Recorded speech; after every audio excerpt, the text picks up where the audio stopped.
Our next topic under the whole numbers is properties of whole numbers.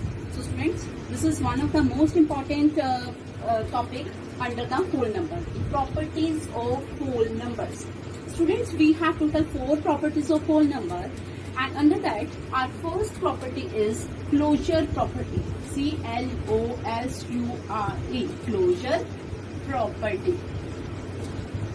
Right? So closure property states that if we have 2 whole numbers, let's say my 2 whole numbers are A and B. Now the closure property says if we add these 2 whole numbers, then our answer will be also a whole number. So that means if we are adding A and B, say we will get any number C. So this C will also be a whole number, right? This will also be a whole number. Let's take an example. Let's say if I am adding 100 plus 7. 100 is my first whole number, and 7 is another whole number. When I am adding whole number in whole number, so I will be getting a whole number only. 107 is also a whole number. So my property says, closure property says that under the addition, if we add 2 whole numbers, whatever the result will be, that will be also a whole number. In the same way, this property is also applicable for multiplication of whole numbers as well. Let's say for that, let's say we have 2 numbers A and B, and if I'm multiplying both numbers A and B, I'll be getting third whole number, that is say C, right?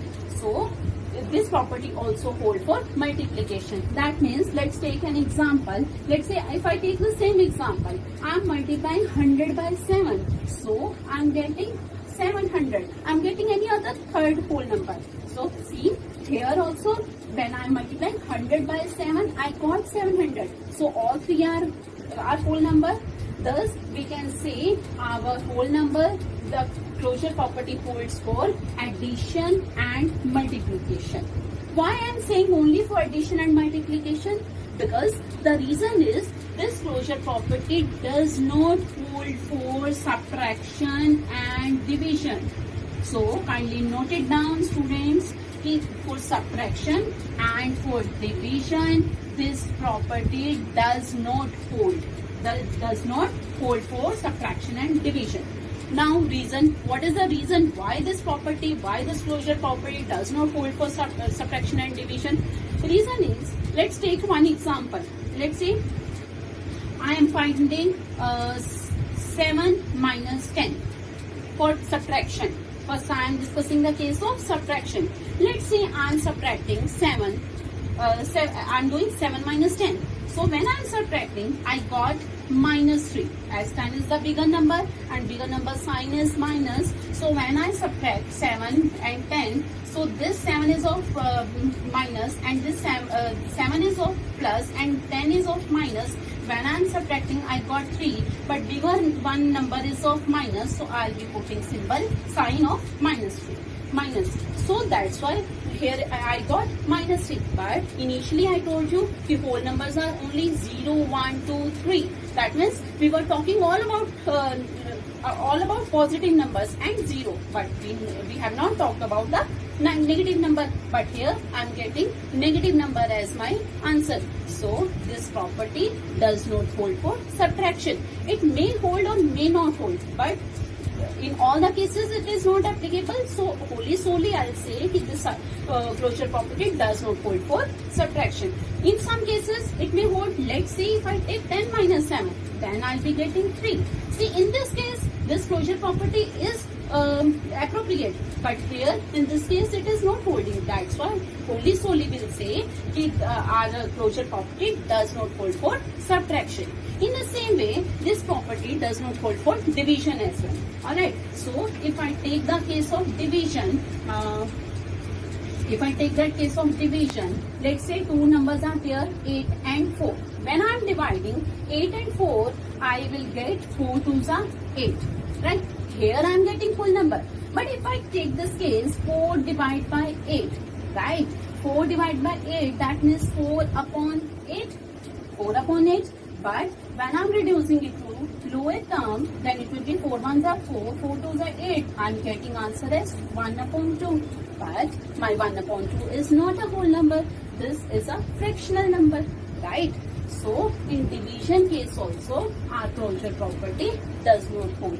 So I will conclude my closure property that for the whole numbers, under the addition and under multiplication, our closure property holds, but in subtraction and division, it does not hold. Alright? So students, our next property under the chapter whole numbers, properties of whole number, our second property is commutative property. As the name suggests, commute. That means two numbers are commuting with each other. What does it mean? Our commutative property under addition says that when we add two whole numbers, that means a plus b, we are adding, then we can write it as b plus a as well. That means order of the numbers does not affect our answer. That means if we are adding a to b or b to a, it will not hamper the result of our question, right? Let's take an example. If I am adding 4 plus 3, let's say 4 plus 3, when I am adding 4 and 3, I got 7, right? In the same way, if I am interchanging them, 3 plus 7, then also, 3 plus 4, then also 4 plus 3, it will be 7. So in both the cases, my answer is same. So this is the commutative property that a plus b will be equal to b plus a. That means if whether we add first term, whether we add a first or b afterwards, or b first or a afterwards, it will not affect our answer. So commutative property under addition is a plus b is equal to b plus a. In the same way, this commutative property also hold for multiplication as well. So what does it state? That a into b will be equal to b into a. In the same way, whether we multiply a by b or b by a, our answer will be same. Let's take its example also. Let's say I am multiplying 2 and 4, right? So when I multiply 2 by 4, I am getting 4 2s are 8, right? In the same way, if I am keeping 4 first and then I am multiplying it by 2, I will be getting 8. So in the both case, my answer is 8. So can I say that commutative property also hold for multiplication as well. In the same way, this property does not hold for subtraction and division. Like earlier we have done closure property, and in that case also we have discussed that this property hold for only for addition and multiplication. In the same way, this property also hold for addition and multiplication. But this does not hold for subtraction. Why? If I take, what does it mean? That a minus b will not be equal to b minus a. Right? A minus b is not equal to b minus a. Why I am saying that this is not equal? Let's take one example. Let's say I am subtracting 4, 7 and 4. When I am subtracting 7 minus 4, what I am getting? I am getting 3. Right? But if I am subtracting 4 minus 7, right? 4 minus 7, 3, but sign will be of bigger one number and here bigger one number is of minus. So my answer is in this case is 3. So can I say 3 is equal to minus 3? Not at all. So 3 is not equal to minus 3. So here I can conclude that my commutative property does not hold for subtraction. Alright children? So in the same way, my commutative property does not hold for division as well. Why it does not hold for division? Let me explain you. So I'll say a divided by b is not equal to b divided by a. Okay, let's take another example. Let's say if I talk about 4 divided by 2, right? My a is 4 in this case and my b is 2 in this case. When I'm dividing 4 by 2, so I'll be getting 2, right? This is whole number, that is okay, right? But here, if I'm dividing 2 by 4, when I'm dividing 2 by 4, if I solve it in rough, 2 upon 4, 2 ones are 2, 2 twos are 4, I'm getting 1 upon 2. But see, again, this 1 upon 2 is not a whole number, right? whether 2 is whole number, but 1 upon 2 is not a whole number. Moreover, these are not equal as well, right? So I can conclude that my commutative property hold for addition and multiplication only. But in case of subtraction and division, this commutative property does not hold. Our third property under the whole number is associative property. Associative property. What is this associative property? So first of all, this thing you have to always keep in mind whenever I am talking about associative property, that is I'm talking about three numbers, right? So let's take A, B, C. Let's say A, B and C are three numbers. Then the associative property says that A in A plus B plus C. Three numbers are there. If I make their groups, right?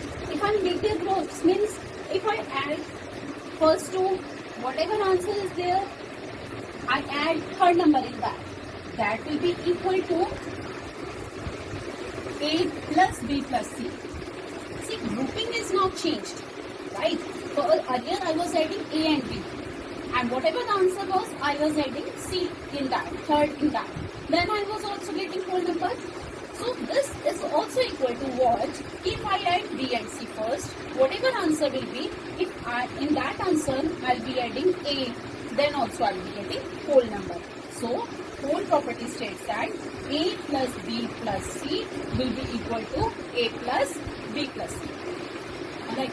So if I take one example, let's say 3 plus 4, right? And C third number is 2. Let's test this property on this. First of all, we always used to solve the bracketed term. So first I am solving this bracketed term. So 4 plus 3, I got 7, right?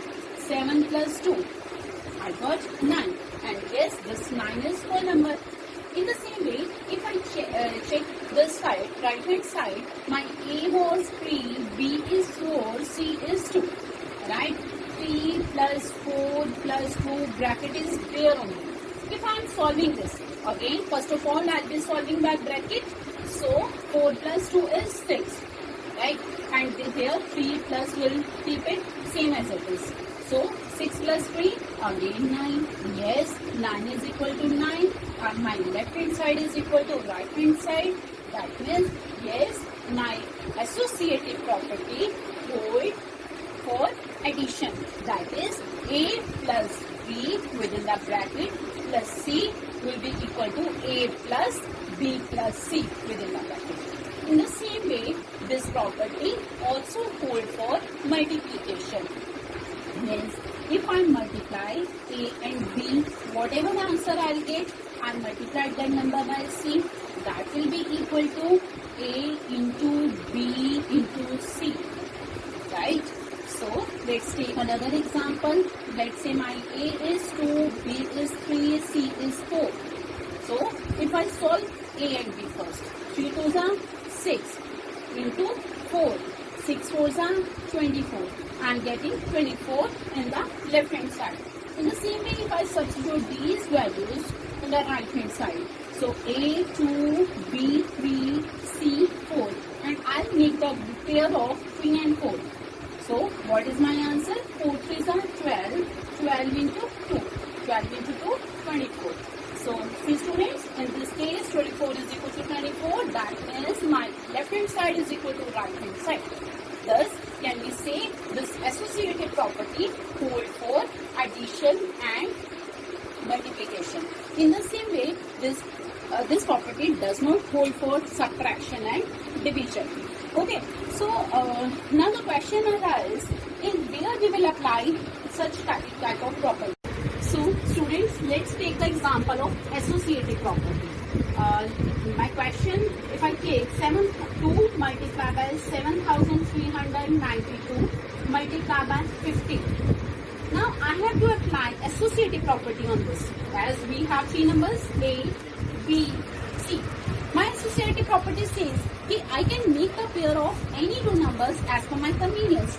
So here I feel like if I multiply 2 and 50, I'll be getting 0 in the ones place.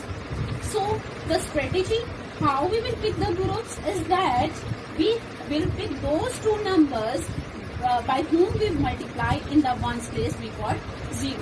So here I can see when I'll be multiplying, I'll be getting 0 in ones place. So that's why I have made this group. Right? Into 7,392 I will be same as it is. Now when I start multiplying it, so 5 to the 10 and 1 0, 50 to the 100, right? And into 7,392 as it is.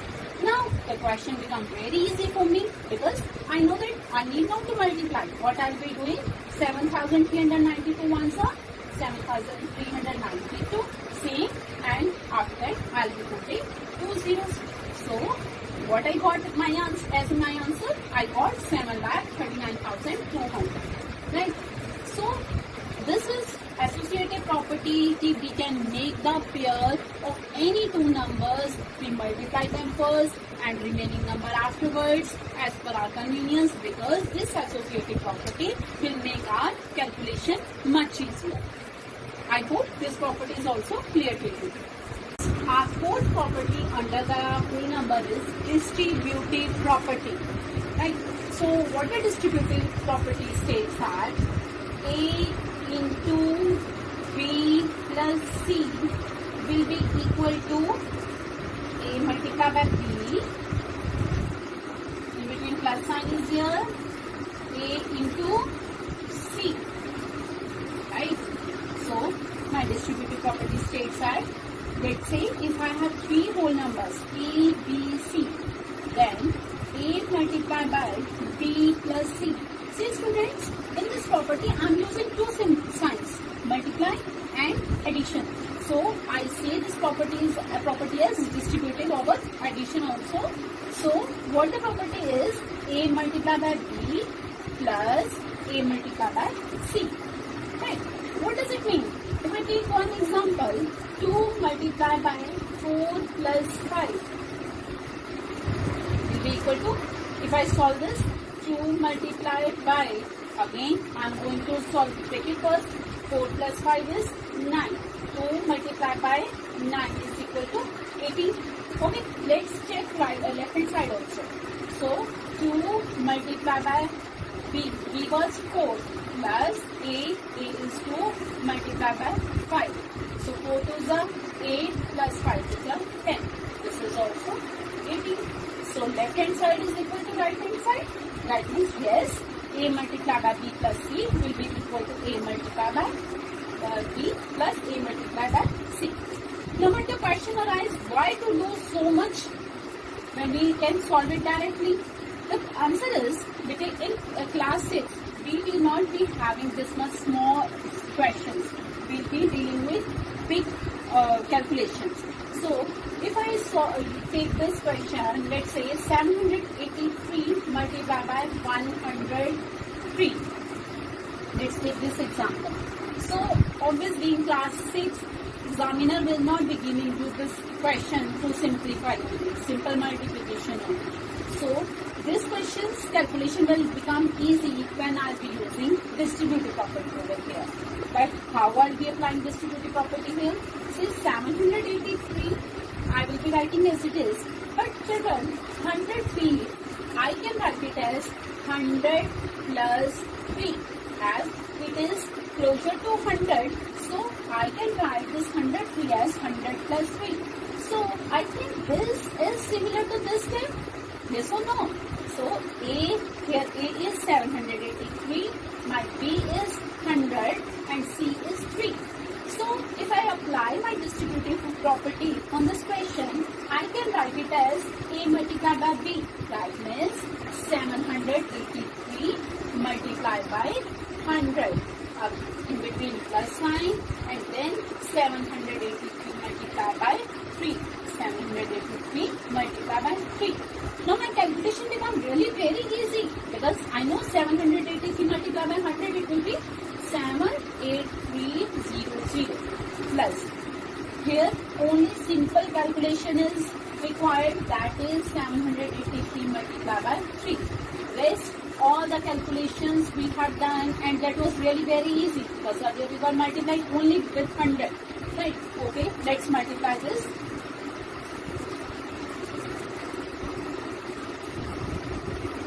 So I got 2349. Now I'll be adding these two numbers, and when I'll add these two numbers, what I'll get? 9 plus 0, 9, 4 plus 0, 4, 3 plus 3, 6, 8 plus 2, 10. So I got 80,649 as answer. So say students, I need not to multiply this whole big number 783 multiplied by 103. So just by dividing 100 into two parts, that is 100 plus 3, and by applying the property that is A into B plus A into C, and then adding both numbers, we get the whole number, that is 80,649. So this was my distributive property. I hope all the properties are very much clear to you, students.